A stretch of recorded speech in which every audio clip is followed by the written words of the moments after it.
내가 이맘때 겨울쯤에 크리스마스가 오기 전 나홀로 여행을 훌쩍 떠났었어. 그때 대학 입시 치르고 간 거였으니까 고3이었겠지? 다들 알다시피 고3 수능이 끝나면 학교도 안 가고 잉여로운 생활의 연속이지. 그래서 난 여행을 강원도 쪽으로 떠나려고 마음을 먹었어. 그렇게 해서 버스를 타고 강원도 어디에 도착했는데 거기가 큰 도시가 아니야. 지금도 역시 강원도에 가보면 알다시피 도시를 좀만 벗어나면 깜깜해. 근데 그때는 더욱더 깜깜했어. 겨울이라 6시만 지나도 서울에서도 깜깜한데 강원도는 6시가 되니 한 치 앞도 보이지 않더라. 대충 어찌어찌 해서 걸어가니까 농촌 마을이 있어서 이장님한테 부탁해서 혹시 마을에 관해서 자도 되냐고 물었고 이장님께선 흔쾌히 승낙해 주셨어. 나보고 기특하다면서. 근데 그것이 이 글을 쓰게 될 계기가 될지 누가 알았겠어? 아무튼 그렇게 6시 반쯤에 난 마을 회관에서 잠들었어. 시골 마을이다 보니까 다들 해지니까 조용하더라. 당시에 나도 되게 빨리 잠들어서 새벽에 잠에서 깼어. 너무 빨리 자니까 잠이 안 오더라고. 그 시각이 새벽 5시였어. 어차피 난 빨리 여행을 가야 하는 입장이니 씻으려고 무거운 몸을 이끌고 일어나려고 하니까 그때 마을 외관 문 앞에서 푸스스 거리는 소리가 들리더라. 그래가지고 바로 핸드폰 액정을 바닥으로 향한 채 빛이 새어나가지 않게 숨죽였지. 왜 그랬는지 모르겠지만. 근데 마을에 간 큰 창문 앞에 누군가가 왔다 갔다 하는 것이 실루엣으로 보이는 거야. 그때 정말 심장이 멎는 줄 알았어. 그렇게 몇 번 그러더니 안 그러더라고. 그래도 불안해서 30분 동안 가만히 있었는데 슬슬 조용해져서 난 살금살금 화장실에 들어간 다음에 불을 켜고 문을 닫았어. 그리고 잠가버렸지. 샤워는 할 염치가 없었던 터라 양치질을 하면서 혀를 닦으면서 구역질이 나오는 거야. 그렇게 구역질을 막 하는데 그때 마을 외관 문이 열리는 소리가 들리더라. 당시에 내 생각은 둘 중 하나였어. 아까 왔다 갔다 하던 그 놈이 들어왔거나 아니면 이장님이 들어왔거나 아니면 아까 왔다 갔다 한 사람이 이장님일 수도 있거나. 어찌됐든 간에 나 혼자 있는 회관에 문이 열리는 소리가 들리니까 소름이 안 끼칠 수가 없더라고. 그래서 난 그대로 얼어버렸어. 그렇게 다시 조용해져서 컵에 물 받아놓은 걸로 입만 대충 조용하게 헹구고 나가려고 했어. 밖엔 조용했지만 누군가 있다는 불안감에 몇 분간은 고민했지. 난 칫솔을 뒤로 돌려서 칫솔 솔 부분 말고 막대기 부분으로 혹여나 누군가 나오면 그걸로 눈을 찔른다는 과감하고 무모한 생각을 한 채 문을 기어코 열었어. 근데 아무것도 없더라고. 분명 아무것도 없는데 어디서 처음 맡아보는 냄새가 나는 거야.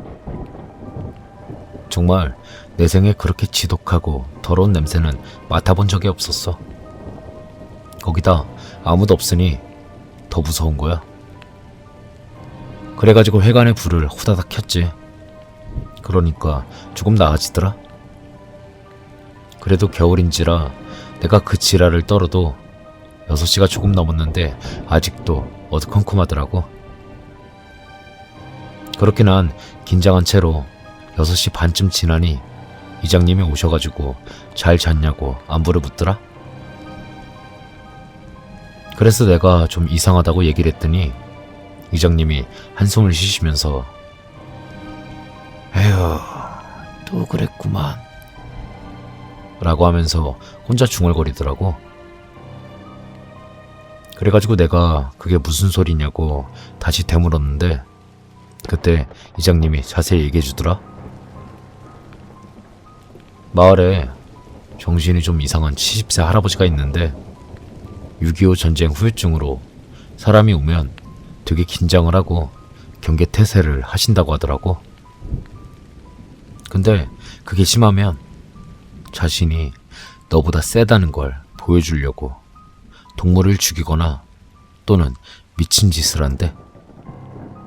그래서 내가 여기 문은 그 할아버지가 어떻게 연 거냐고 물어봤는데 그때 화들짝 놀라더라.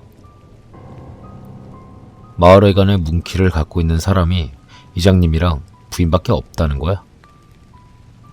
난 그래서 그럼 어떻게 온 거지? 이게 어떻게 된 거지? 그런 생각을 하면서 소름이 쫙 돋았어. 그러더니 이장님이 혹시 밖에 뭐 동물 사체 같은 거 없었냐고 물어보더라고. 그래가지고 난 아직 무서워서 나가보지도 못했다고 했어. 그러니까 이장님이 굳은 표정으로 회관 밖으로 나가서 살펴보더라. 그러더니 혼자서 아니 왜 아무것도 없지? 왜 없지? 이러더라고. 그 말에 내가 왜 그러냐고 하니까 이장님이 하는 말이 젊은 사람들이 오면 6.25 때 젊은 북한군들이 생각나서 그런지 동물을 죽여서 자신이 더 세다는 걸 보여주려고 한대. 그게 2번 정도 있었는데 이번에도 동물이 있을 줄 알고 긴장을 했었는데 없다는 거야. 그래서 내가 다행이라고 안도의 한숨을 쉬면서 이제 짐을 챙기려고 했어. 근데 그때 또 갑자기 그 냄새가 올라오더라. 아까 말한 그 더럽고 불쾌한 냄새. 그때는 이장님도 맡으셨는지 이게 어디서 나고 있는 냄새냐며 나에게 물었어. 그래서 나도 모르겠다고. 그 할아버지인지 누군지 잘 모르겠는데 누가 여기 들어온 이후부터 이 냄새가 난다고 말했지. 그래가지고 이장님하고 난 어디서 나는 냄새인지 찾으려고 했어. 이게 너무 더러운 냄새였거든. 그리고 그때 갑자기 경찰차가 조용하던 시골 마을의 정적을 깨며 세대가 오는 거야. 난 무슨 사건이 일어났나 싶어가지고 냄새를 찾다 말고 경찰이 어디로 향하나 해서 봤는데 경찰은 어느 조그만한 집으로 향하더라. 이장님도 그걸 보시고 뭔 일이 났나 싶어가지고 다시 옷을 챙겨 입고 나가시더라. 그래서 나도 따라 나갔지. 이런 더러운 냄새에 지배받고 싶지 않았거든. 그리고 그 집을 가니까 이게 웬걸? 어떤 늙은 할아버지가 피에 범벅이 된 채 칼을 들고 난동을 부리고 계시더라고. 근데 얼핏 보이는 방 안에 범벅이 된 핏물, 약간 열린 방문 안에서 피냄새가 진동하고 있었어.